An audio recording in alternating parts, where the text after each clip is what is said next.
Messieurs, bienvenue. Merci de suivre ce numéro de kiosque sur Canal Congo Télévision, Radio Liberté Kinshasa. Merci de nous rester fidèles. Alors, nous allons encore décortiquer l'actualité, commenter, débattre sur le sujet d'actualité comme chaque matin sur nos antennes avec nos invités. Ils sont 4 ce matin. 2 sont déjà là avec nous, Isaac Ngwenza et Ben KMB, de l'attente de Patrick Salé et Philippe Kazadi qui vont nous rejoindre dans ce plateau des kiosques pour parler actualité et bien sûr. Alors nous allons tabler d'abord sur ce sujet de justice, les dispositions prises après le verdict qu'on appelle du procès Nanga, la haute cour militaire, allais-je dire. Ces gens au degré d'appel a confirmé jeudi la peine de mort prononcée par le premier juge contre des membres de l'Alliance Fleuve Congo. Nous allons en parler avec nos invités, tabler sur les dispositions prises après ce verdict, notamment exécution immédiate de la peine de mort contre les condamnés présents à Kinshasa, lancement immédiat des mandats d'arrêt internationaux contre Corneille Nangaa et ses affiliés, et puis le bien immeuble et meubles de condamnés Nangaa et complices seront vendus aux enchères pour indemniser les victimes de l'agression rwandaise à l'est du pays. Nous allons commenter ces dispositions. Alors, le sujet qui domine l'actualité ces derniers jours en République démocratique du Congo, c'est la Constitution. Changement, révision. Nous allons faire la nuance ce matin avec nos invités. Quelle est la différence entre les changements et la révision de la Constitution? Ben voilà, ce sont là les 2 sujets que nous avons retenus ce matin pour ce magazine kiosque et bien société aussi. C'est le mois de décembre, hein, le mois des festivités Noël, Nouvel An. Comment se portent les prix des biens sur le marché? Nous allons aussi en parler avec nos invités. Isaac Ngwenza. Bonjour. Bonjour Gisèle, bonjour mon co-débatteur Ben KMB, bonjour aussi à tout le monde qui suit Kiosque.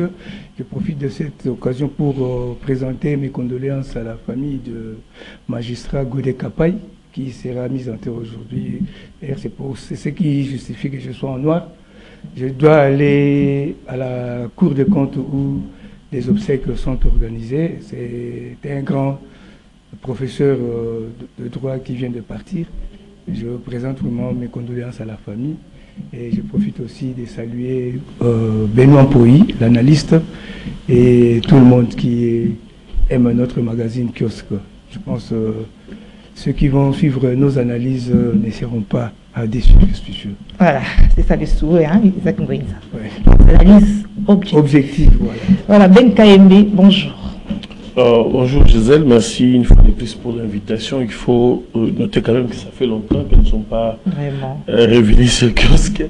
Voilà, mais je tiens ici à préciser que même si on va toucher les fonds avec les sujets s'agissant de la Constitution, mais il faut quand même relever ici que depuis un moment, les questions étatiques ne font plus l'objet des analyses sérieuses. Vous avez l'impression qu'aujourd'hui, même ceux qui veulent apporter un certain nombre de propositions et de changements ne maîtrisent même pas les raisons pour lesquelles ils souhaitent voir ces choses changer. Ça veut dire qu'aujourd'hui, en quelque sorte, s'il faut des doigts d'entrée de jeu, on a comme l'impression que les bien-être des Congolais que nous sommes importent paix par rapport aux besoins ou sinon comment on va dire ici, à la santé des hommes politiques. C'est comme si les politiciens font tout pour privilégier leurs conditions de vie, améliorer pour eux la recette, mais pour les Congolais, personne n'en parle. D'ailleurs, quand on va parler des festivités, on va aller en profondeur pour voir réellement qu'aujourd'hui, la classe politique ne pense pas aux Congolais. Il s'agit qu'il soit de l'opposition ou de la majorité, personne ne réfléchit à l'intérêt des Congolais. Voilà. Entrons dans ce sujet, parce que j'avais annoncé des festivités, la fin de l'année, mais la vie est toujours chère. Bien évidemment. Vous savez, aujourd'hui, c'est quand même ridicule de voir des autorités. Vous savez, nous, aujourd'hui, journalistes, on observe la société. Qu'est-ce qui se passe dans la société? Vous avez des autorités. Imaginez-vous, on nourrit les Congolais des espoirs. Ça veut dire que tout ce que les Congolais ont aujourd'hui, revenant des politiciens, ce sont les espoirs. les chapelets des bonnes intentions qu'on essaie de présenter aux Congolais chaque fois. On vous dit tantôt, la Première ministre a signé un décret qui va alléger la tâche aux Congolais. On vous dit tantôt que c'est le ministre de l'économie qui a échangé avec les importateurs pour, je vais dire ici, les opérateurs économiques pour voir avec eux comment ils vont épuiser les stocks qu'ils ont achetés à un prix élevé d'ici le 10 décembre. Et puis après le 10 décembre, il y aura baisse des prix. Par quelle magie cela va se faire? Ce n'est pas pour la première fois que le gouvernement promet. Imaginez-vous qu'aujourd'hui nous sommes déjà les 6 et que les Congolais comptent les jours pour commencer à acheter ce qu'ils doivent acheter. Pensez-vous qu'à partir du 10, on va se réveiller un bon matin parce que les sacs billets aujourd'hui varient entre 90 000 et 100 000, 105 000. On va se réveiller un bon matin. Donc les 11, quand vous allez au marché, vous trouvez un sac billet à 50 000. C'est impossible. C'est impossible. Mais... Je ne sais pas quel mécanisme, je ne suis pas économiste, mais je ne vois pas un mécanisme économique qui peut permettre à ce que le gouvernement obtienne cela. Ça veut dire que ça va être compliqué. Vous avez aujourd'hui la circulation à Kinshasa qui pose aussi un sérieux problème. C'est-à-dire qu'aujourd'hui en RDC, même la honte est devenue un facteur qui permet au gouvernement de ne pas s'améliorer. Ça veut dire que vous mettez une décision en place qui ne marche pas, mais par honte d'être par la population, sinon l'opinion publique, vous avez du mal à lever ces mesures. Ça veut dire qu'on devait ici voir là où ça marchait, on peut le maintenir. Là où ça n'a pas marché, on doit nécessairement abroger ces décisions. Aujourd'hui, on va vous dire non, on va lancer un contrôle technique des voitures qui ne sont pas en bon état, ne doivent plus circuler pour alléger l'embouteillage. C'est irréfléchi. C'est vraiment irréfléchi. Ça veut dire qu'aujourd'hui, j'aimerais, aujourd'hui nous sommes vendredi, s'ils ont l'occasion de nous suivre à travers les services, il faudrait qu'on entende aussi qu'en plein conseil des ministres, on a pris des décisions fermes pour alléger la situation sociale des Congolais. Pas de promesses. Vous savez qu'on peut critiquer les époques, on ne va pas aller ici par des comparaisons, mais vous savez qu'au mois de décembre, généralement, les 5, les 10, vous sentez un engouement, madame. Circuler, la ville est calme, même si vous fréquentez les marchés centraux, c'est calme. Ça veut dire que les Congolais peinent à survivre. Ça veut dire qu'aujourd'hui, pour survivre, donc on ne vit plus, on survit, on se bat pour tenir.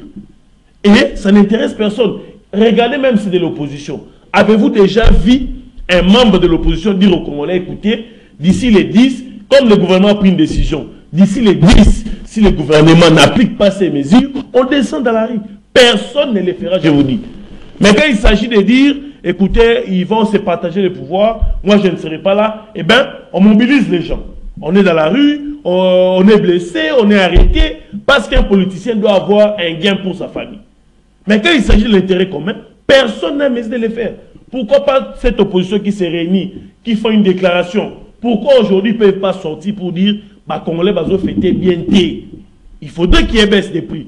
On donne un deadline au gouvernement, on dit, dans 5 jours, s'il n'y a pas de mesures qui sont prises, nous descendons dans la rue.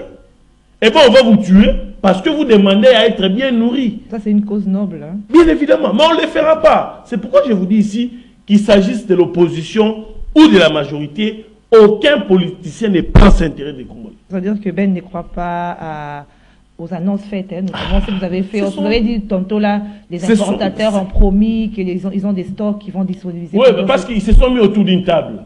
Les ministres, c'est comme on a fait avec les carburants. Ça veut dire que ce n'est pas une décision structurelle, c'est conjoncturel. Ça veut dire on dit, écoutez, on doit obtenir ceci, on fait un conciliabile, on obtient la baisse. Après un moment, il y aura encore hausse de prix. C'est comme on sait qu'on a voulu faire avec les denrées de première nécessité. On a négocié, mais les importateurs ont dit, écoutez, nous on a acheté à tel prix. Si on baissait les prix aujourd'hui, ce serait à notre désavantage. Laissez-nous terminer les stocks. D'ici les 10, il y aura baisse des prix. Je ne sais pas comment on arrive à prendre des décisions. Merci Ben. Isaac Mwenza, par rapport à tout ce qui s'est dit, la vie chère.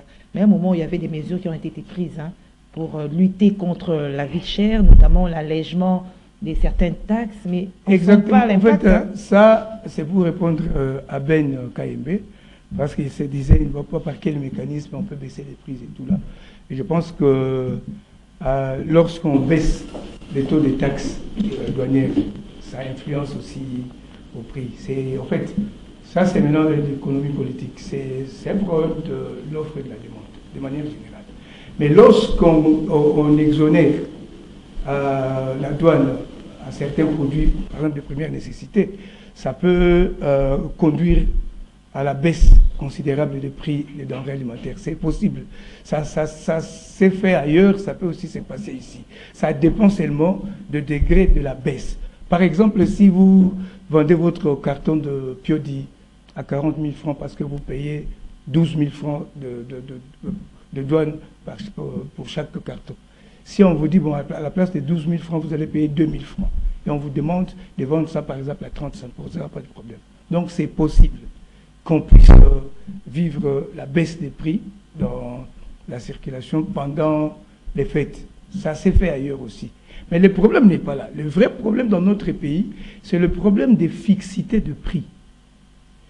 À Brazzaville, tout le monde sait qu'une boîte de sardines coûte 350 fois. Dans toute l'étendue du pays, par exemple. Dans toute l'étendue. Donc, c'est-à-dire, il y a les prix de denrées alimentaires, ou les prix, même les transports. Vous savez que c'est 500 francs. 500 francs, c'était le taxi. Maintenant, c'est 1000 francs. Vous savez que le transport, c'est 150 francs. Partout, c'est 150 francs. Donc ici, le vrai problème, c'est au niveau de fixité de prix. Les prix ne sont pas fixes. Je ne sais pas quelle politique le ministère de l'économie applique pour échouer à imposer ou à faire de sorte que les commerçants puissent respecter les prix des denrées alimentaires. Ça, c'est déjà un problème. Comment expliquer que vous arrivez quelque part, vous voyez par exemple le carton d'un pieu d'ici, 40 000 francs, ici 42 000, là-bas 45 000. Et pourtant, tous ces importateurs payent le même prix de la douane ici. De ce côté-là, l'État vraiment est... Il ne faut pas face à des tracasseries. Non, il n'y a pas... Attendez, tracasserie, quelle tracasserie? Vous êtes commerçant, vous importez du riz, de maïs et tout là, et il n'y a pas de politique de 2 poids 2 mesures dans la fixation de prix de taxes douanières. Si on dit, par exemple, pour 40 kilos, on paye 2 $ ou 3, tout le monde qui a 40 kilos paye la même chose. Mais vous constatez la différence des prix dans les marchés, c'est très grave. Prenez tout produit, que ce soit tomate, tout, peut-être sauf du pain. Pain, on sait que c'est 500 et tout là. Mais prenons d'autres denrées alimentaires. C'est ça le vrai problème. Jusqu'aujourd'hui, le ministère de l'économie n'a pas réussi à sécuriser même la population. Même le pain, ce n'est pas le même prix. Pas une pack, c'est 400 francs. L'autre, ouais. Et puis, il faut voir le grammage. Hein? Ça aussi, c'est un problème. Il faut qu'on procède à la métrologie de tous ces denrées alimentaires. Il faut qu'on sache que vous ne pouvez pas vendre, par exemple, 300 grammes de pain ne peut pas coûter, par exemple, 500 francs. Il faut que ça soit, par exemple, 500 grammes. Mais ici, il n'y a pas la métrologie de la quantité de... Et pourquoi on contrôle tout ça? C'est quoi? Laisser aller... Mais ça, c'est la compétence du ministère de l'économie. Madame, c'est pourquoi... Vous savez, le gouvernement, c'est tout un système. Quand vous connaissez les attributions des différents ministères, vous pourrez identifier, par exemple, quand ça ne marche pas, vous savez que c'est tel ministère qui ne remplit pas sa tâche ou bien qui a des failles, par exemple. Le ministère de l'économie, parmi les attributions du ministre, il a la charge de veiller au prix dans les marchés, c'est-à-dire à stabiliser le prix. C'est le ministère de l'économie. Vous voyez? Bon, si le ministre de l'économie n'arrive pas à sortir des arrêtés ou à agir pour stabiliser les prix ou assurer la fixité des prix des denrées alimentaires, il y a un problème. Donc, on peut essayer de baisser des prix, de baisser des taxes douanières, mais comme Ben Kaimbe a dit, après ça va encore revenir, donc on n'aura rien fait. Donc, le vrai problème, c'est au niveau du ministère de l'économie. C'est le ministère de l'économie qui pourrait aussi nous protéger. Moi, aujourd'hui, j'ai payé 2000 francs. Victoire jusqu'ici. Ça, c'est les transports. Donc, même les transports. Et quand c'est 2000, on dit 200. Quand c'est 1500, on dit 150. Donc, quand on donne le prix normal, 1000, normalement, vous êtes à Kinsuka, pompage. Vous vivez, parfois pour arriver ici, je peux imaginer que vous atteignez même 10 000 ou 12 000 francs. pour arriver à temps ici en ville. Comment le ministère de l'économie, je crois avec le ministère des Transports, n'arrive pas à stabiliser, à assurer une fixité de prix même des transports. Donc le transport à Kinshasa, c'est quand il y a rareté, ça augmente. Quand il pleut, ça augmente. Même si le carburant, le prix ne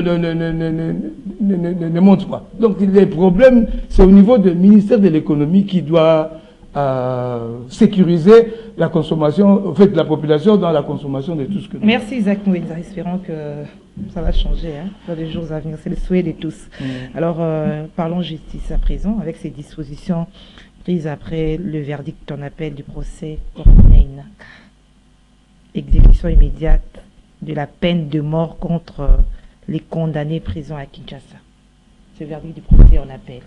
Quel est l'impact de ce procès, de ce verdict en appel sur voilà, les faits, ce que fait Nangaa de notre côté? Voilà, avant d'en parler, j'aimerais ici, vous savez que les gens nous suivent par un moment, vous savez, ces pays est tué à petit feu à cause des théories scientifiques, mon aîné.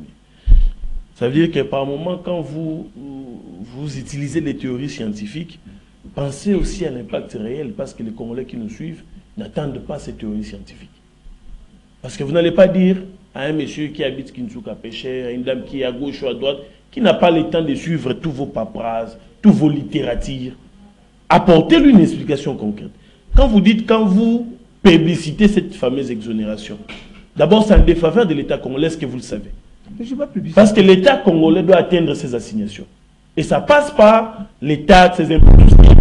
Quand vous exonérez ces importateurs, les entreprises notamment, ils sont exonérés. En même temps, l'État sera défaillant en termes de mobilisation des recettes. Parce qu'après, non, s'il vous plaît, si vous avez, je vais aller de façon pas trop scientifique, si vous avez des entreprises 10 qui vous payent des impôts de $100 les mois, ils sont exonérés pour baisser les prix. Est-ce que l'assiette fiscale va atteindre ces assignations?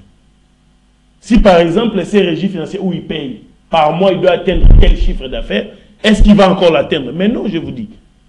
Mais après, qu'est-ce qui se passe? Est-ce qu'ici, nous avons des services qui suivent réellement ce que font ces entreprises? Combien de fois on en a parlé? Vital Kamerhe était à l'économie. Combien de fois il a parlé de la baisse des prix? Ça n'a jamais marché. C'est pourquoi j'aimerais ici, moi j'ai réfléchi, je suis réaliste en fait. Je ne suis pas idéaliste pour me contenter tout simplement des faits dont les politiciens disent, vous voyez, il y a l'exonération, il y a ceci. Mais l'impact, qu'en est-il? Il ne faut pas se contenter parce que non, on les a exonérés, parce que l'exonération peut être partielle ou totale. Même si c'est partiel, même si c'est total, mais l'État est, quand l'État subit des pertes en termes de mobilisation des recettes, il faudrait que ces coûts-là soient répercutés sur les véhicules quotidiens des Congolais. On va revenir, on ne perd rien pour entendre, cher René. On est ici à Kinshasa. Je reviendrai vers vous même au mois de janvier pour poser la question, qu'est-ce qu'on en a fait? Est-ce que vous avez palpé cette fameuse baisse des prix? C'est pourquoi on insiste là-dessus. Ce n'est pas pour remettre en cause ce qu'ils ont dit, mais je voudrais ici vous rappeler que chaque fois qu'on a parlé de ces systèmes, il n'y a jamais eu un impact réel sur le terrain. C'est pourquoi je vous dis qu'il n'y a pas un autre miracle à faire pour les 24 jours restants du mois de décembre. Je pense que je parlais de principe, parce que vous avez dit, vous ne voyez pas par quel mécanisme on peut... Non, c'est-à-dire pour les temps qui nous restent. Vous avez parlé, je vais vous écouter. Vous avez dit, vous ne voyez pas donc par quel mécanisme on peut vivre la baisse des prix. C'est ainsi que je vous ai dit, c'est lorsqu'on exonère les taxes douanières pour certains produits alimentaires, ça peut conduire à la baisse des prix. Qu'on le fasse ou pas, ça c'est la théorie, c'est comme ça que ça se passe. Si le gouvernement exonère les taxes douanières pour des produits vérifiés et tout là, et qu'au marché on ne voit pas la baisse de ces produits, ça, mais là, le gouvernement va tourner aux importateurs. Mais ne dites, attendez, pardon, vous avez parlé, je vous écoutais. Non, moi, je ne vais pas vous répétez. C'est-à-dire, vous dites, vous êtes pragmatique, vous voyez... vous répétez. Attendez, vous dites, vous allez me demander au mois de janvier. J'ai dit ceci. pour vous aider, parce que vous avez commencé à dire que je ne suis pas économiste et je ne vois pas... Attendez, pardon, vous avez dit... Soyez dans l'esprit des... J'ai dit ceci, vous avez dit je ne suis pas économiste, je ne vois pas par quel mécanisme on peut vivre la baisse de prix. Par rapport à la réalité. C'est pour cette raison, le temps qui nous reste aussi. C'est pour cette raison, moi j'étais seulement montré un mécanisme qui puisse conduire à la baisse des prix, c'est l'exonération. Voilà, je pense qu'on peut passer à autre chose. Bien évidemment, c'est parce qu'il ne m'a pas bien suivi, c'est pourquoi il est revenu là-dessus. Parce que j'avais dit, j'ai regardé les contextes, c'est-à-dire pour les temps qui nous restent, même toutes ces théories qu'il est en train de publiciter ne marchera pas. Oui, mais ce n'est pas en ignorant ces théories que je l'ai dit. Ouais. Je l'ai dit pour présenter cette situation-là. Ça veut dire que peu importe tout ce qu'il y a comme théorie, pour le temps qui nous reste, ça ne marchera pas. Et puis il faut que ça dure dans le temps. Voilà. C'est que ça se baisse seulement pendant les fêtes. C'est ça, c'est ça aussi la grande question. Moi, j'ai soulevé aussi la grande question. Parce que l'État congolais ne l'a pas promis pour une durée indéterminée. Il a fait pour le mois de décembre. C'est pourquoi bien évidemment, c'est pourquoi j'insiste que pour le temps qui reste, ça ne marchera même pas. Voilà. Je ne vois pas par quel miracle ils le feront. Même s'il y a toutes les théories du monde possibles en termes d'économie, ils ne le feront pas. Même s'il faut réveiller les diables. J'aimerais aussi dire, parce que vous parlez de la justice, certes, ce n'est qu'un procès, comme eux-mêmes l'ont dit, les autorités politiques, c'est pédagogique. C'est pour décourager ceux qui voudront aller à gauche ou à droite, parce qu'aujourd'hui, certes, c'est une avancée en termes pédagogiques, exemplarité, sanctions, mais après, on n'a pas réussi à atteindre l'objectif, parce que si l'objectif, ce serait que la République démocratique du Congo ne soit plus menacée. Vous avez entendu le chef de l'État qui a promis aux enfants que d'ici là, il y aura une solution qui ne sera pas comme les autres, c'est-à-dire que ce serait une paix je vais dire éternel pour la partie Est. Mais ce qui inquiète ici, c'est que les mécanismes, ou sinon la manière dont les choses évoluent, les Congolais ne voient pas la lumière, madame. C'est-à-dire qu'on voudrait ici voir qu'à chaque étape qu'on avance, ça nous amène vers le salut des Congolais, la paix des Congolais, madame. Vous avez ici, je vais faire une petite digression, vous avez ici cette histoire des corridors de l'Obito, madame. Avant de refermer la parenthèse, je me pose la question, comment aujourd'hui, moi j'ai une parcelle, j'ai investi, j'ai ici par exemple des fleurs, j'ai tout ce qu'il faut. Mais c'est un monsieur qui habite par exemple à Brazzaville, qui vient me dire, mais tiens, écoutez, il faudrait construire une route qui va permettre que je vienne récupérer tout ce que tu as de si précieux chez toi. Parce qu'il faudrait qu'on réfléchisse là-dessus. Ça veut dire qu'aujourd'hui, on veut bien que la RDC soit ouverte, mais c'est à quel prix et pour quel bénéfice? Nous sommes allés à cette zone de libre-échange, c'est le CAF. Est-ce qu'on en parle aujourd'hui? On n'en parle plus. Parce que la RDC, nous l'avons dit en son temps, la RDC part toujours perdant. Parce que quand nous partons au marché, c'est pour subir. Vous allez ici, allez-y même à Loufou. Parce que il va vouloir me contredire parce que j'ai dit que je maîtrise pas. Allez-y à Loufou. J'y ai été 3, 4, 5 reprises. Allez-y voir combien, quels sont les produits que les Angolais viennent acheter. Mais c'est les Congolais qui remplissent ces marchés. C'est-à-dire que quand nous allons à la rencontre, dans une rencontre économique, les Congolais partent pour subir. Mais ce ne sera pas le cas pour les corridors. Hein. Ce sont des minerais. J'ai réfléchi. J'ai réfléchi. Si ces minerais sont exportés, qu'est-ce que la République démocratique du Congo gagne, madame? Pourquoi la République ne peut pas, à lui-même personnellement, extraire ces minerais et puis appeler ces Occidentaux de venir acheter un RDC? Pourquoi ils doivent venir exploiter chez nous, l'exporter chez eux, et puis nous allons attendre les dividendes? Est-ce qu'en Zambie aussi on s'interroge comme ça? Parce que c'est pas seulement il y a RDC et puis il y a la Zambie. On n'a pas suivi les débats. On n'a pas suivi les débats en Zambie, mais on se pose beaucoup de questions parce que nous sommes Congolais. Nous n'avons que ces pays ici. Et puis encore, dans la communication qui a été faite, je ne sais pas si le co-débatteur a eu, je ne crois pas qu'il a eu les vraies clauses.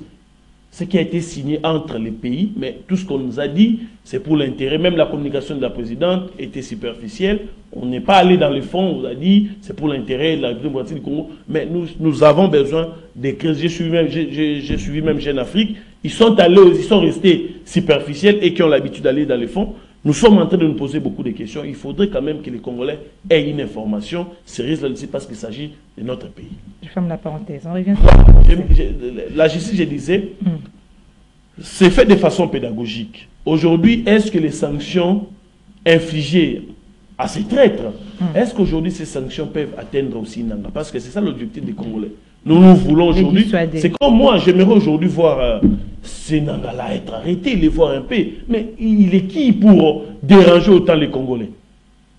C'est-à-dire qu'aujourd'hui, nous voulons que la République démocratique, parce qu'aujourd'hui la République démocratique du Congo a des traités avec beaucoup de pays. Comment Nanga peut circuler dans des pays, les pays voisins de la République démocratique du Congo, nous ne sommes pas en mesure d'aller les récupérer là-bas. Même les Kenyans à qui on a donné presque l'économie congolaise, pourquoi on n'est pas en mesure de solliciter, je ne sais pas comment on appelle, partenariat, sécurité, tout ce que vous voulez, pour récupérer Nanga qui circule à gauche et à droite?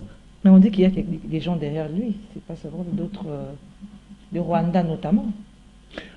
Encore un autre tâtonnement, parce qu'on dit qu'il y a des gens derrière lui, les services de renseignement devaient éclaircir, bien évidemment, chercher un mot, parce qu'il y a toujours une possibilité. Si on veut l'obtenir, il y a toujours une possibilité. On ne va pas dire que ces gens qui sont derrière Nanga sont plus forts que la République démocratique du Congo. Ok. Une autre disposition prise après ce verdict qu'on appelle pendant le procès Nanga et complice. Il y a le lancement immédiat des mandats d'arrêt international contre Nanga et ses affiliés. Qu'est-ce que vous pensez de cette disposition? Bon, je pense que lorsqu'on parle d'un mandat d'arrêt international, il signifie que le recherché ne se situe plus dans le territoire national. Il est en dehors du pays. Il est dans un autre État. Et on peut lancer un appel, par exemple, à la CPI pour qu'on puisse l'arrêter. Et je peux déduire le déplacement du vice-président de l'Assemblée nationale qui est allé participer à une réunion de la CPI. C'est aussi dans ces démarches, parce qu'il n'y a pas d'hasard. D'un côté, on dit à la CPI que la RDC est non seulement un pays de Rome, mais c'est aussi un pays qui a beaucoup collaboré avec des recherchés de la CPI. Je pense, même si c'était congolais, le général Kakou a été livré pour crime de guerre en Ituri aussi. À un moment donné, on lui a demandé de se battre. Comme la CPI est toujours, finalement, et c'est pour dire que mandat principe, c'est lorsque le suspect se trouve à l'extérieur du pays. Mais Nanga, c'est là que je ne comprends pas, madame. Nanga au Congo. Et puis il est condamné par contumace. Il n'est pas sur ici. Et tous ces... Vous avez parlé de d'autres qui sont condamnés à mort, qui sont... Je ne sais pas. Donc, ceux qui sont condamnés à mort, oui, c'est très bien, très bonne chose. Mais je pense que pour chercher à arriver au pouvoir, c'est une trahison. Je crois que c'est une infraction qui doit être passible de peine pénale, de capitale. Sous d'autres cieux, vous serez jugé par la cour martiale. Quand on peut même vous prendre en public. C'est pour donner une leçon aux autres que vous ne pouvez pas prendre les armes, tuer les Congolais pour penser arriver au pouvoir. Donc je pense que ça doit servir de leçon à quiconque qui peut penser à recourir aux armes pour arriver au pouvoir. On remettra même en question sa congolité. Enfin, je suis désolé. Je vois ça en 2000. Etienne Tshisekedi, paix à son âme, a perdu aux élections face à Kabila, il n'a pas pris les armes. Ni Bemba aussi en 2006, quand il a perdu face à Kabila, il n'a pas pris les armes, même si on criait à la tricherie et tout là, parce que ce sont des Congolais. Donc, peu importe les raisons que quelqu'un peut avancer, même tous les autres politiciens qui ont rejoint Nanga, ils sont dedans. En rejoignant d'ailleurs Nanga, c'est un suicide politique. Ça veut dire que plus jamais dans votre vie, vous pouvez faire la politique dans ce pays. Le fait d'adhérer à cette rébellion. Alors, j'ai retenu une interrogation que vous êtes posée là, où vous avez dit, bon, se fait-il que quelqu'un qui est en RDC connaisse un monde? C'est illogique. Non, ça n'a pas de sens parce qu'il est dans le territoire. Ça signifie que ces territoires, bon, c'est vrai, c'est pas sous contrôle du gouvernement. Ce sont des territoires occupés par des rebelles. Donc je pense à une action militaire, récupérer ces territoires, peut-être les recherchés peuvent fuir. Et quand il fuit dans un autre pays, vous demandez à ces pays de l'arrêter. Bon, malheureusement, on sait très bien que l'Ouganda, le Rwanda, le Burundi, tous ces pays-là ne coopèrent pas avec la CPI pour livrer les gens qui tuent à l'Est et tout. Quand ils fuient en Ouganda ou au Rwanda ou au Burundi, ils sont en sécurité. À un moment donné, Bosco Taganda était au Rwanda. Avant que finalement on puisse l'amener là-bas, Kunda Batware. Quelle est sa suite jusqu'aujourd'hui?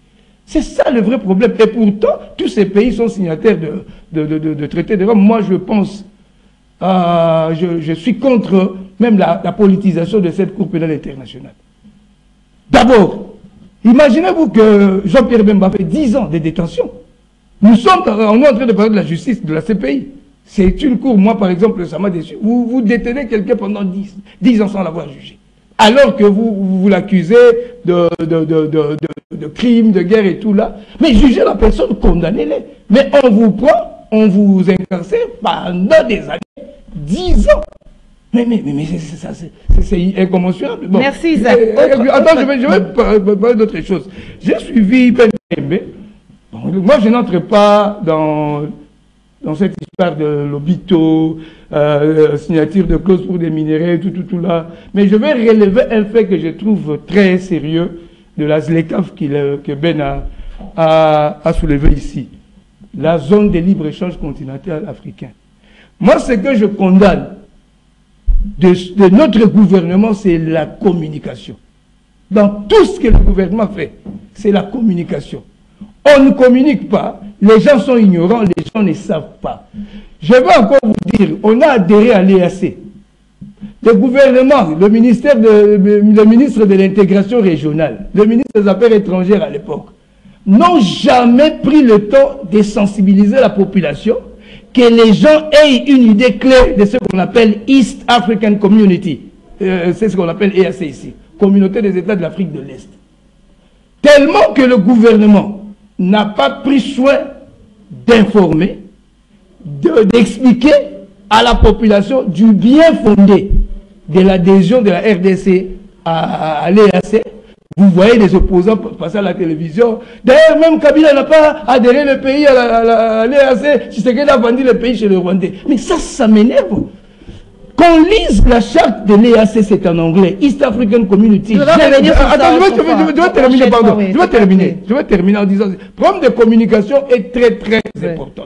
Parce que quand on est ignorant, c'est très grave, Gisèle. Il faut que les gens soient informés. Je l'ai dit ici une fois, l'EAC, si vous voulez comprendre ça, c'est le prototype de l'Union européenne. Ça veut dire quoi? Du fait que le président Tshisekedi a adhéré, ou la RDC a adhéré à l'EAC, ça devait ipso facto mettre fin à la guerre de l'Est sans combat. Parce que, on dit quoi? Non, on cherche à prendre une partie du Kivu et tout là, on veut balkaniser et tout là. Bon, d'accord. L'esprit de l'EAC, c'est quoi? Moi, je suis Congolais, je dis, je suis fatigué de vivre à Kinshasa. Dans quel endroit on va à la Kenya, à Nairobi? Je vivrai à Nairobi avec le même droit qu'un Kenya. Ok, donc, merci. Nous allons revenir prochainement à un numéro spécial par rapport à... Vraiment organiser un numéro spécial. Alors, on termine avec la dernière disposition que nous avons retenue par rapport à ce procès Corneille Nangaa. Ces biens immeubles de condamnés Nangaa et complices seront vendus aux enchères pour indemniser les victimes de l'agression rwandaise à l'Est. Il a beaucoup de biens. Merci beaucoup. Je n'ai pas l'habitude d'utiliser les mots qui peuvent choquer les sensibilités, mais il faut dire qu'à un certain moment, pour certaines questions, c'est ce que je vous ai dit, on a comme l'impression qu'on ne prend plus les questions étatiques avec autant de sérieux.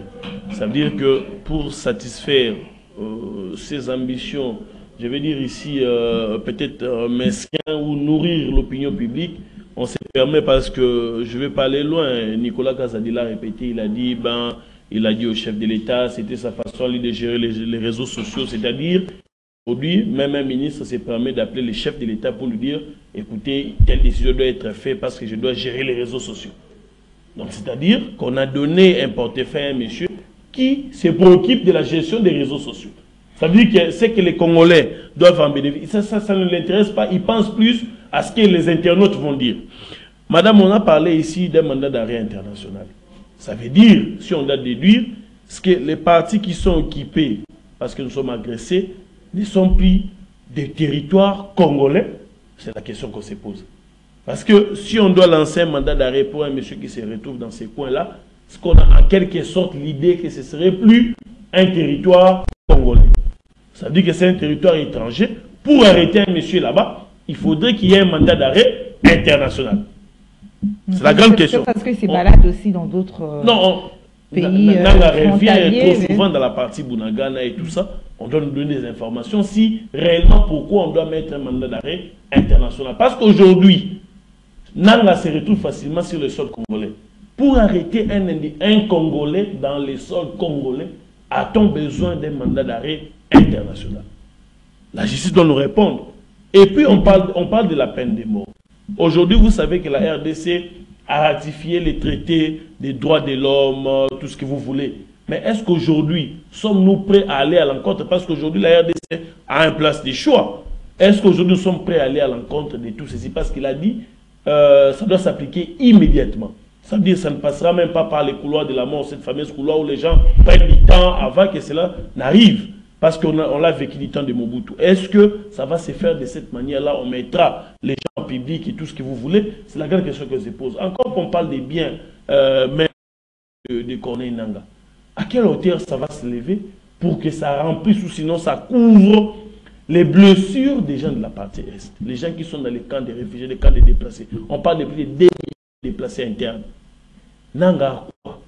Qu'est-ce que les biens là? Je ne sais pas. Nangaa est consort.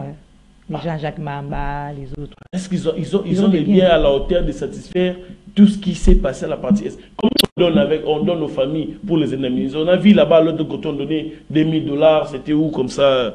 Je crois, la guerre des 6 jours. On donnait des $1000, $1500. Est-ce que ça peut aujourd'hui compenser ces réalités? Aujourd'hui, les Congolais veulent voir des décisions. C'est pourquoi je vous dis, est-ce qu'aujourd'hui, une dame qui a perdu, par exemple, 5 enfants, il a perdu son mari, il est resté seul.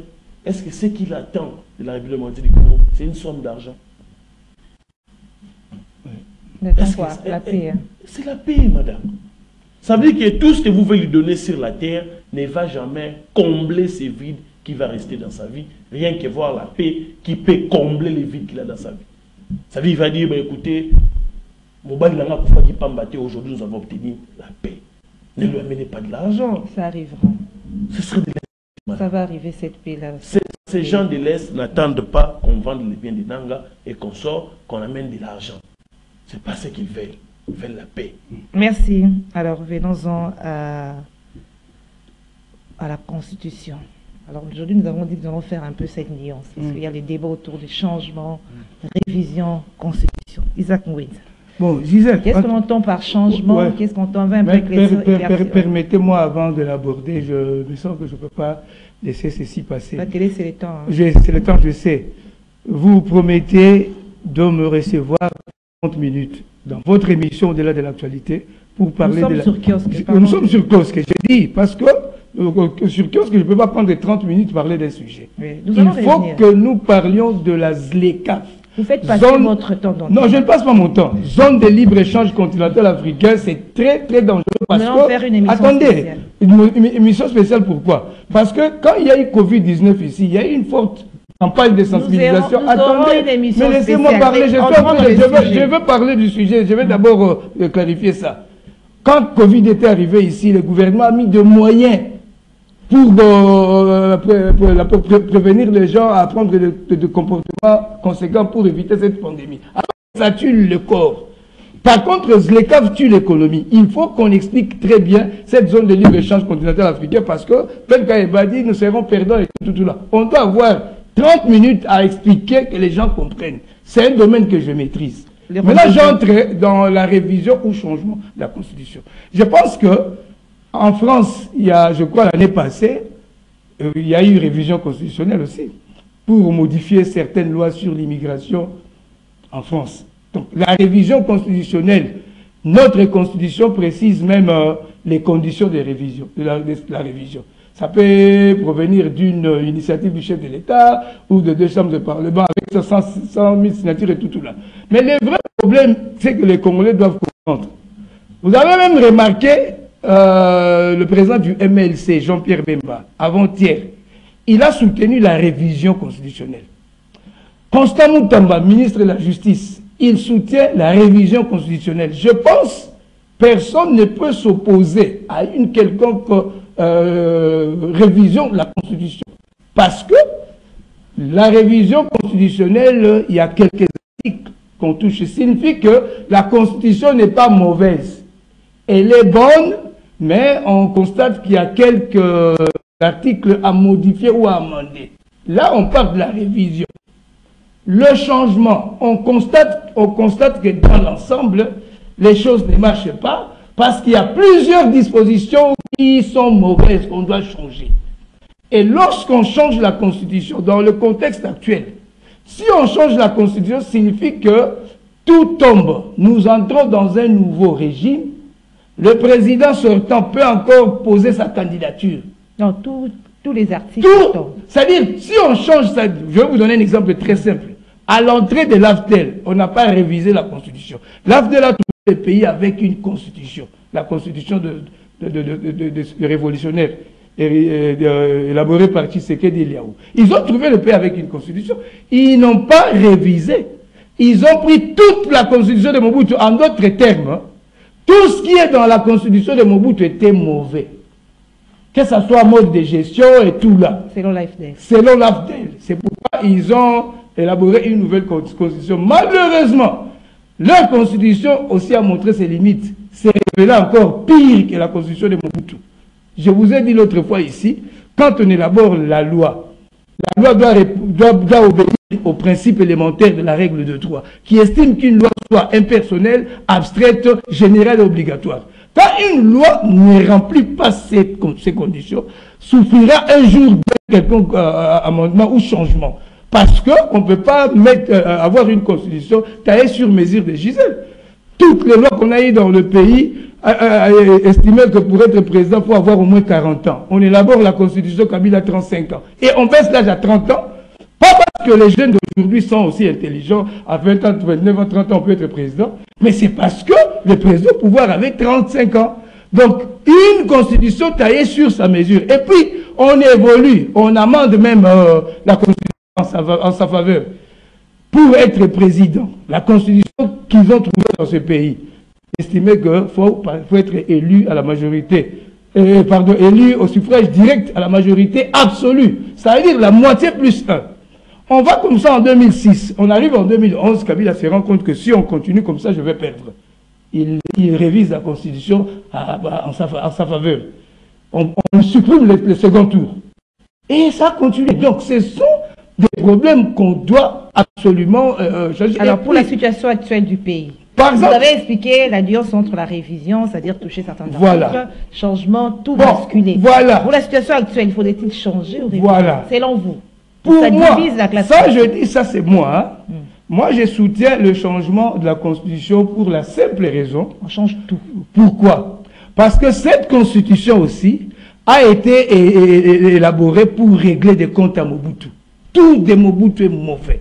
Mobutu pouvait nommer des gouverneurs. À Brazzaville, le président de la République nomme les préfets. Vous aimez beaucoup Brazza. Mais parce qu'il faut comparer, Gisèle. Brazza m'inspire beaucoup dans plusieurs choses. Ça m'inspire beaucoup dans plusieurs domaines. C'est un modèle. J'ai dit ceci. Quand on nomme un gouverneur, il est redevable au chef de l'État qui l'a nommé. S'il dirige mal le chef de l'État, le démet de ses fonctions, il met une autre personne. Et si le chef de l'État nomme le gouverneur, il peut prendre vous qui êtes de l'Équateur, il vous envoie au Katanga.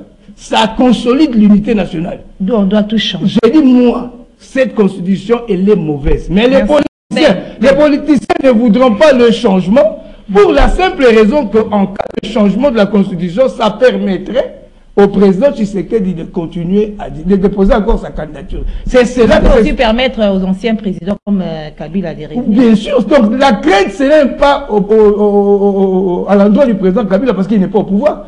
C'est lui qui est fort, c'est lui qui est au pouvoir. C'est ça le vrai problème, le vrai combat avec notre classe politique. Alors, car vous entendez soutenir la révision et non le changement. Vous aussi faites votre lecture, cette nuance-là. Et puis votre point de vue.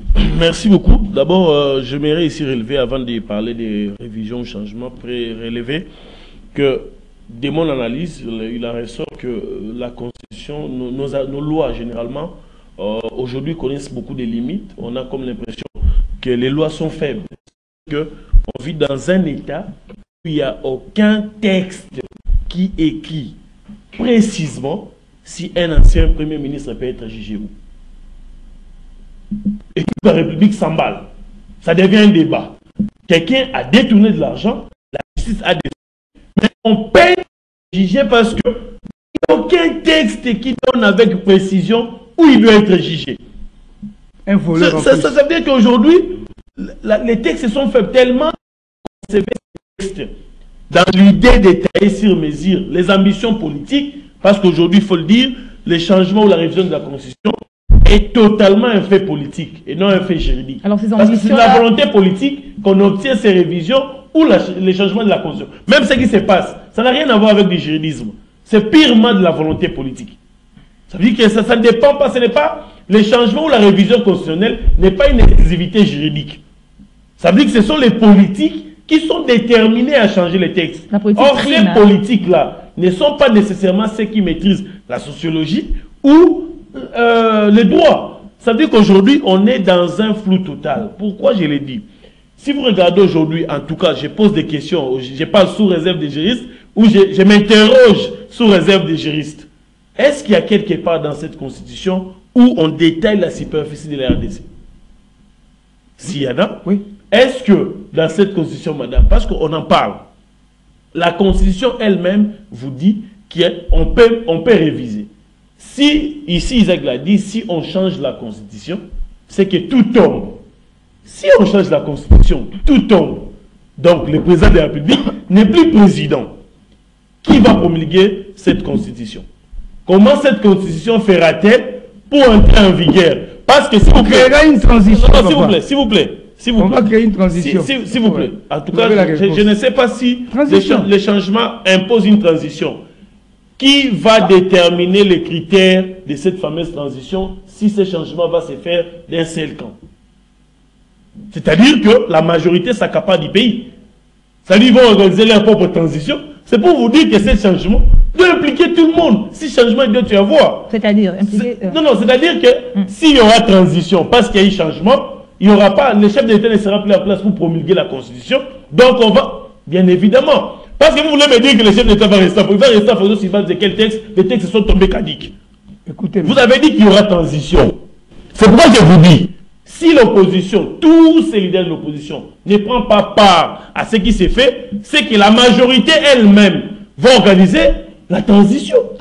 Il n'y a jamais de vide juridique dans ce sens. Ça veut dire que lorsqu'on amène la nouvelle... Quel est le texte qui va... Lorsqu'on met une commission chargée d'élaboration d'examen et de l'élaboration de la nouvelle constitution, dès que c'est fini, avant que cette constitution entre en vigueur, ça passe par le référendum. Et là, on est encore dans le régime. On vote oui comme au Gabon. Il n'y a pas vide au sommet de l'État. Il n'y a pas vide. Cette constitution a quelle valeur juridique? J'ai dit ceci. Je vous donne un exemple. Les résolutions de Écoutez, j'ai dit ceci. Au Gabon, ils ont changé la constitution. Ça ne veut pas dire que le président en place n'est plus au président. Non, il est toujours là. On va maintenant organiser. Ça veut dire quoi? Tout tombe. On est maintenant quel texte? Même la même constitution, la transition... Qui est tombé caduque. Attendez, c'est pas tombé caduque. On a une nouvelle constitution, non? Qui n'est pas promulguée. Ça doit être promulgué. C'est-à-dire, d'abord, ça passe par le référendum, quand le oui remporte, comme d'habitude, promulguée, à ce moment-là, on organise les élections. On entre dans un nouveau régime. Avec le président. Oui, c'est lui qui un peu ça. C'est ouais. pas du neuf, ça se passe partout. Donc ne pensez pas qu'on va arriver, non, on n'est pas bête pour prévoir des vides juridiques, ça ne peut pas exister. L'État existera toujours. Mais le vrai problème ici, c'est quoi? C'est que la Constitution que nous avons aujourd'hui, vous êtes là, KMB. On a 500... Ça s'est passé comment avec l'AFDEL? Voilà. L'AFDEL est arrivé. Oui, ça s'est passé comment? Il y a eu... Écoutez, j'arrive. Non, quand l'AFDEL est arrivé, il y a eu ce qu'on appelle en sciences politiques la tabula rasa. Table rase de toutes les institutions et de précédentes. Donc, il n'y avait plus de parlement, tout, rien là. Ça, c'est un coup d'État. Vous voyez, Mobutu aussi, c'était la même chose en 65. Quand il a pris le pouvoir, c'était un coup d'État. La constitution de Lulabour n'a jamais été appliquée. Parce qu'on a mis cette constitution en place en 64, au mois d'août, le 1er août 64. On arrive l'année prochaine, en 65, le 24 novembre, Mobutu fait son coup d'État. Il n'a pas voulu gérer le pays avec la constitution de Lulabour, pour la simple raison que cette constitution-là ne cadrait pas avec la vision politique de Mobutu. Mobutu était unitariste. Cette constitution avait des germes de fédéralisme, c'est-à-dire elle a donné le pays 21 provinces. Chacun soit président dans son coin. Là. Mobutu a réduit en 8. Il a aussi réglé des comptes aux fédéralistes qui étaient au pouvoir en 1960, qui voulaient un Congo fédéral. Ils ont doté le pays de 21 provinces. Merci. Mobutu arrive avec 8. Nous sommes arrivés à la fin, c'est-à-dire, mais ça ne sera pas la même chose, hein, comme c'était le cas. Et puis, vous savez, Gisèle, il faut une forte campagne de sensibilisation de la population, montrer vraiment les bien fondés des nouvelles lois qu'on veut avoir. Parce que, par exemple, moi, je vais suggérer réduire même la taille de notre Parlement. 500 députés, c'est beaucoup. On a 145 territoires. 2 députés par territoire, on aura un Parlement de 290. Merci, Isaac Ngwenza. Et ça mettra fin de cette histoire de premiers sur la liste. Et tout. Les 2 premiers sur la liste sont pas députés. Merci, Isaac Ngwenza. Malheureusement, merci. On aurait souhaité continuer ce débat. Le temps fait défaut. Okay. Merci Ben KMB. Merci Isaac Ngwenza. Merci à vous, fidèles téléspectateurs, auditeurs du magazine Kiosque. Merci à l'équipe technique. Merci au coach Doudou Montiri. Merci. Je vous retrouve lundi. Bon début de week-end. Mes vœux les meilleurs à vous tous qui aimez et qui suivez ce magazine Kiosque. Au revoir.